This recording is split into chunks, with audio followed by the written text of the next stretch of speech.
behold your son. In the midst of an angry crowd was Mary and John, two familiar faces amongst a crowd who hated him. Just two.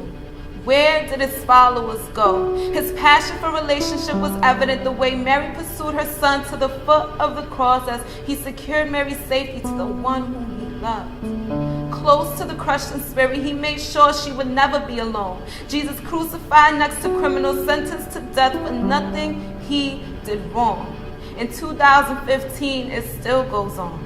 Dia Shade Barakat, 23 years old, shot in the head outside his house. Error. Antonio Zambrano Montes, shot 17 times with his hands up. Latino.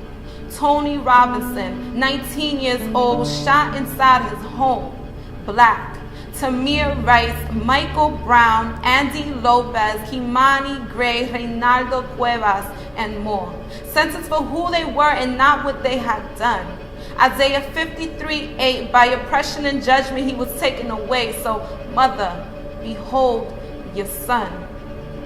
Who he was made in God's image, but his complexion is enough to label him with criminal skin.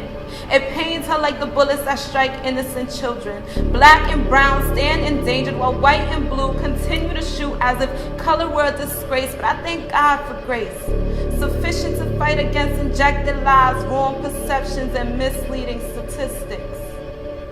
Battling a war just for change, and I'm not talking about the Middle East, I'm talking about my block.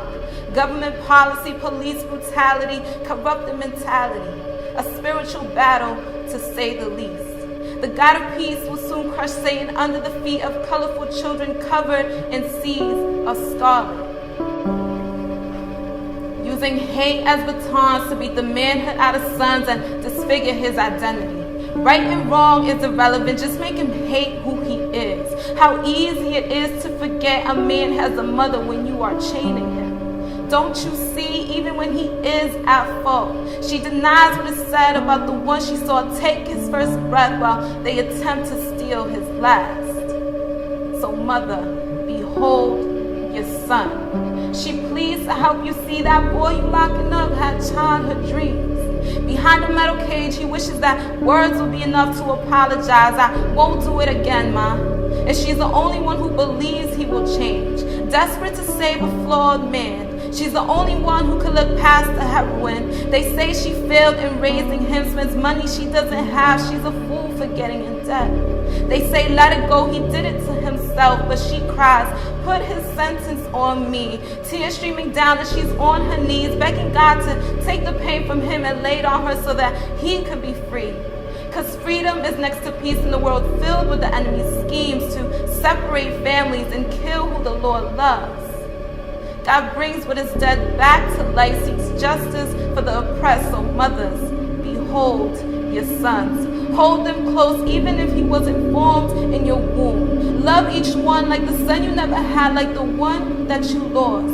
Pursue him as Mary followed hers to the foot of the cross. Lead each son to the foot of the Lord, who counted every hair on his head before he was born. And he was born for so much more than to stain the concrete or live behind bars.